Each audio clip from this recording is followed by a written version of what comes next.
All right, how's everybody doing? Today, our topic of discussion is going to be mistakes to avoid when you're starting an online business. There's so many things to think about. So many things you don't want falling through the cracks that it's easy to cut corners and try to skip ahead and just not look at the big picture. So I want to remind you of some of the things we need to look out for so we don't fall into that hole of trying to fix something later on. You know the old saying, measure twice, cut once, meaning do it right the first time. So, according to the Bureau of Labor Statistics, 50% of all small businesses fail within the first 5 years, and about 30% only survive for 2 years. Now, if you want to be on the positive side of those numbers, there's a lot of hard work ahead. While every business is different, there's lots of major mistakes that are among the most common that people make when starting a business. Now, starting an online business begins with filling a need and building credibility. But the factors that go into making your online business a smashing success, they don't stop there.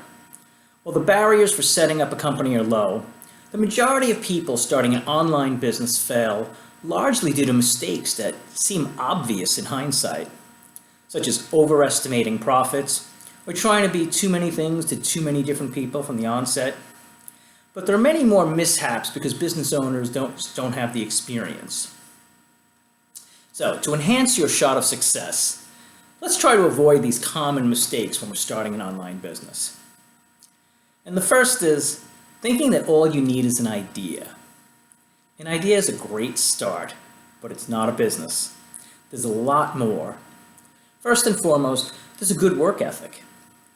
The idea, it's the tip of the iceberg, it's the beginning, it's your kickoff point, but then you need to frame all the details of your idea from beginning to end, including game planning, preparing for what-ifs, and you have to create a solid foundation that you can build on. If you don't dot your I's and cross your T's, you'll never get out of the gate. Next is not having a plan of attack.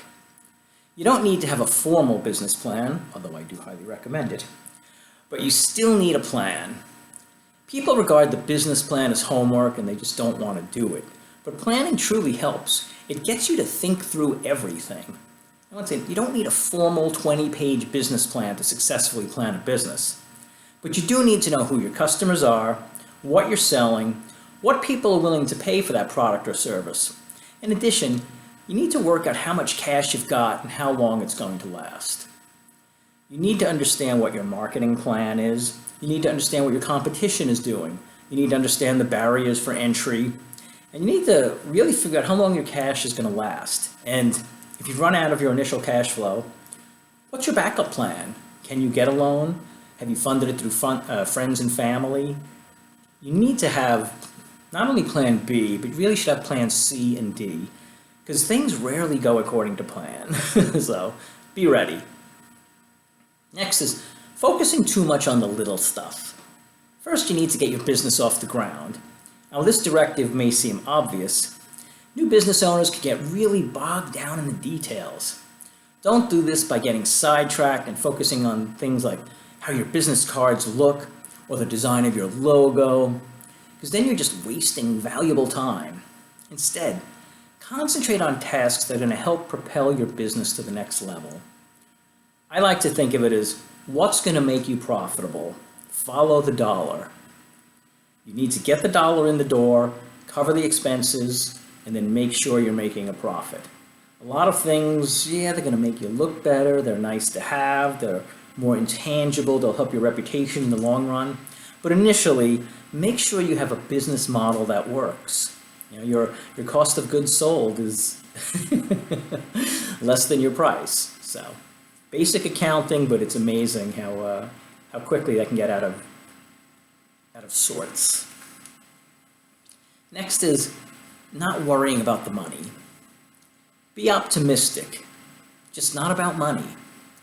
There's a very good chance your company's going to run out of money before it makes any money.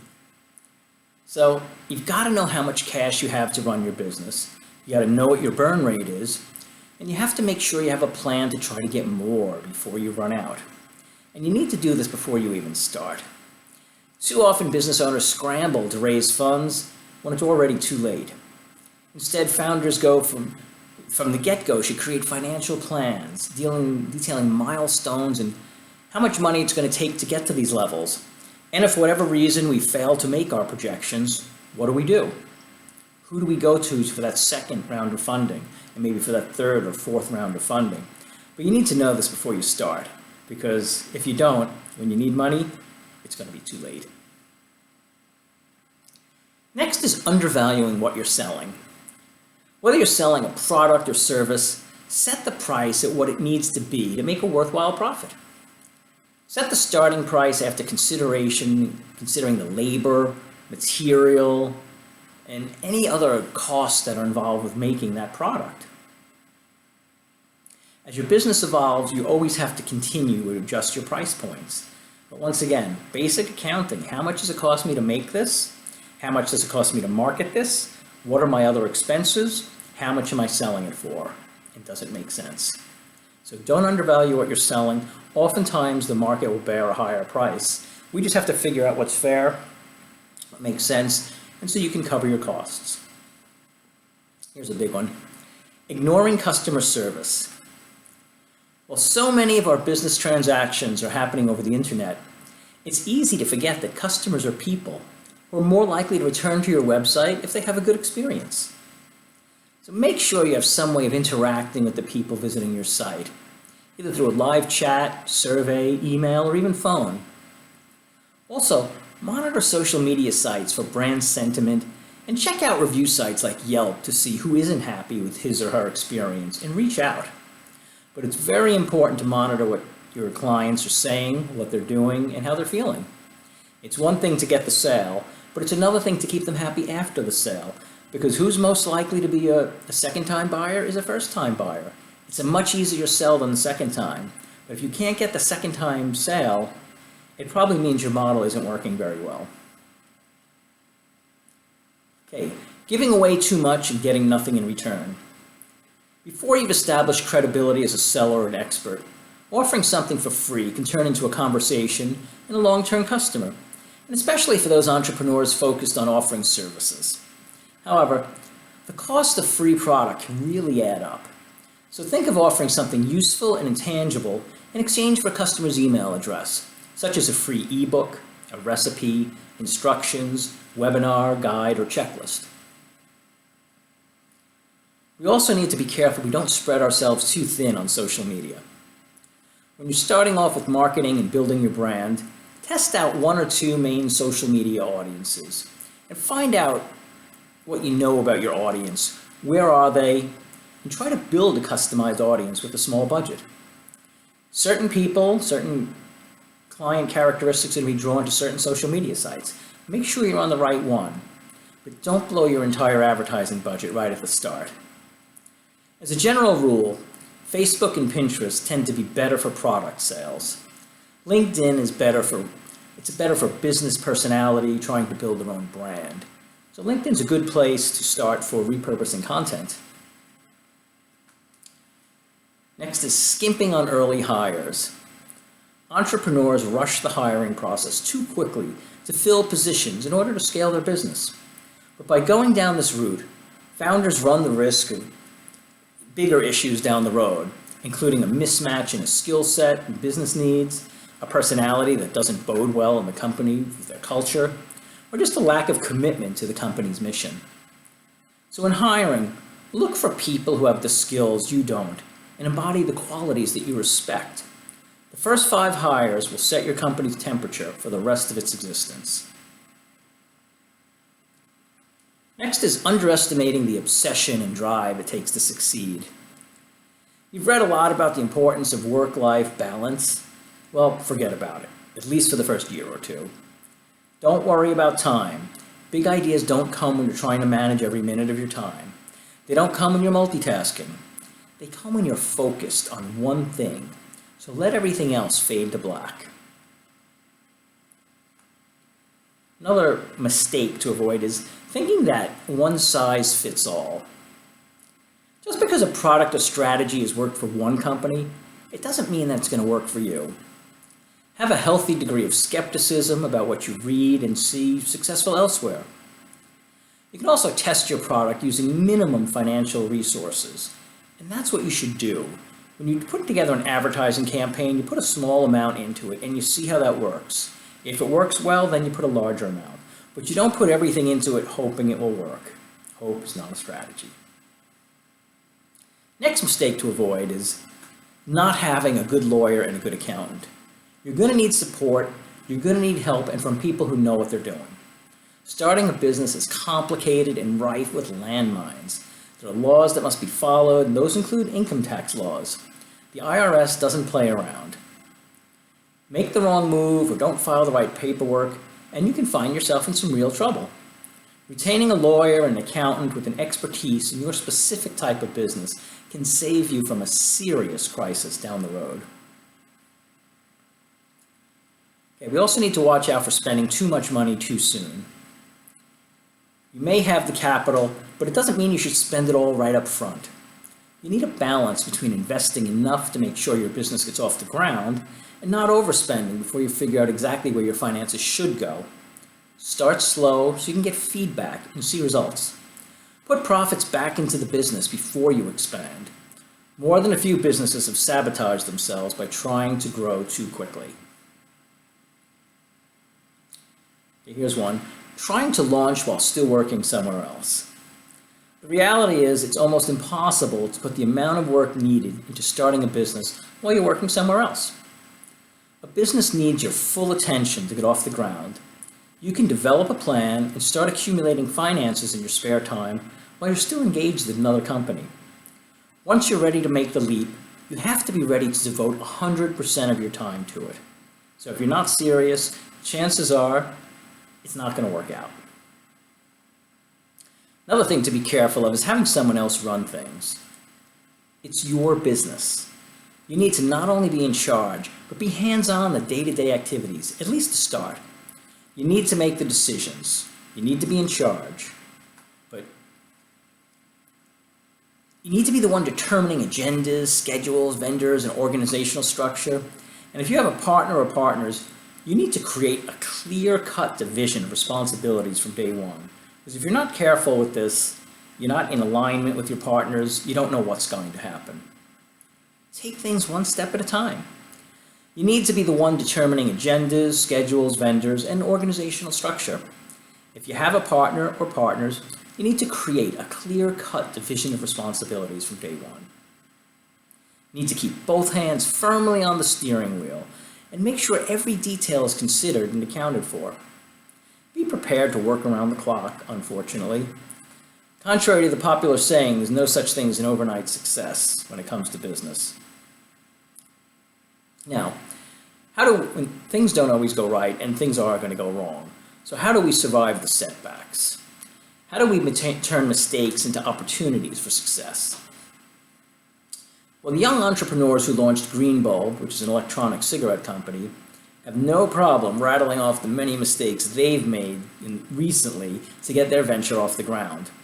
And it's a good thing because there are a lot of lessons startups and long-term business owners can learn from Green Bulb's faux pas. Now, the partners, Sonny Kwok, Cyril Ternier, and Ryan Kim, all were students at Babson College, and Rudolf Berthold, who's attending Florida University, had the idea to bring an eco-friendly, healthier e-cigarette, or electronic cigarette, also known as an e-cigarette, to the marketplace. And they admit that their rush to get the product to market led to the three following mistakes. First was inadequate research. They didn't do enough research on the Asian manufacturers they chose to make the product samples. And they didn't have solid specifications on how the prototype would work. That led to a lot of subpar initial samples and losses of money and time. Next is financing flubs. Instead of setting up a business account, they used their own money and ended up with an accounting disaster. Outside distractions. They allowed personal matters and college parties to impact the mood and productivity of the entire group. And they didn't always give 100% commitment to the business, and that really slowed their progress. So how do we turn mistakes into action? Instead of wallowing in their mistakes, these entrepreneurs made them a learning experience and quickly got back on track. They opened a company bank account, They found a new source in China to make the product, and they made the business their #1 priority. The company that's based in Wayne, New Jersey, is now selling its product through greentopooza.com websites and sales reps around the country. It could potentially bring in more than $100,000 in sales before the end of the year, says co-founder Kwok. Mistakes are always foreseeable in hindsight.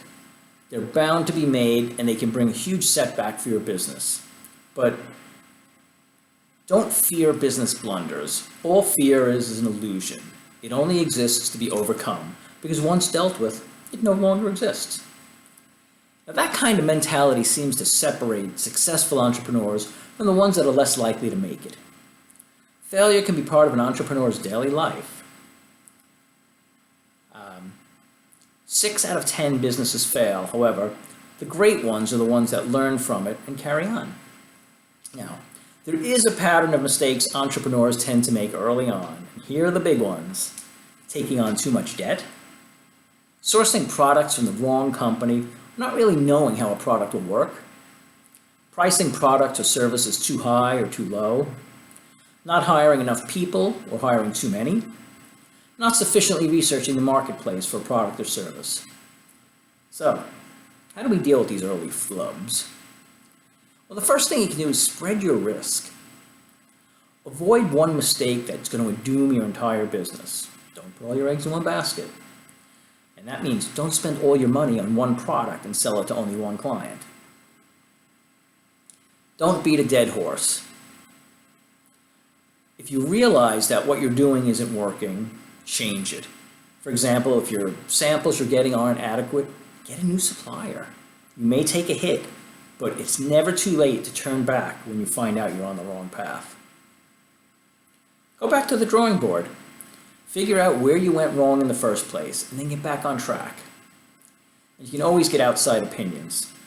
Other entrepreneurs or small business experts can be great if you see no way to get out of the hole that you put yourself in.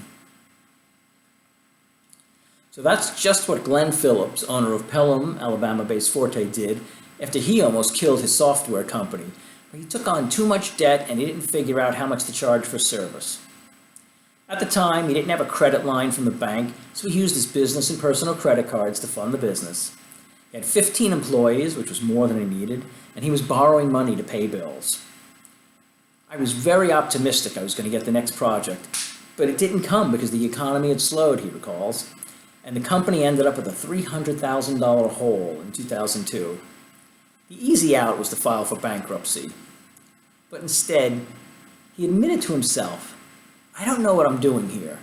And he decided to seek out mentors, including someone he rented office space from who had run successful companies. The mentor tore up his business plan and made suggestions, and Phillips also dug into the financial data, and he figured out that he was charging and what he was charging and where he wasn't making any money. By 2004, he paid off his debt, and today the company employs 8 people and has sales of $800,000 annually. His list of mistakes are long, and some lessons were painful, but it worked. So, how do we survive setbacks? Once again, you just have to keep moving forward. Realize when you've made a mistake and turn around. Once again, as we said at the beginning, pace yourself. Make sure you don't blow your entire budget up front. Find out what's working. Follow the numbers. You gotta, obviously there are a lot of startup costs that are a one-time thing, but you've got to make sure that you're making money. You got to figure out what your unit costs are. So, you survive your mistakes by monitoring what's going on before you dig yourself too deep of a hole. If you know what's going on at every point, A, you can change it, or B, you can say, wow, maybe this never really worked. But follow the numbers, make sure you have a solid plan, do the research, and you're increasing your chances of survival. Anyway, this is Joe Pastore with Platinum Method Coaching. I hope you found that helpful. I hope you're successful in starting your new business and you don't make these mistakes. And I look forward to seeing you next time. Until then, make it a great day.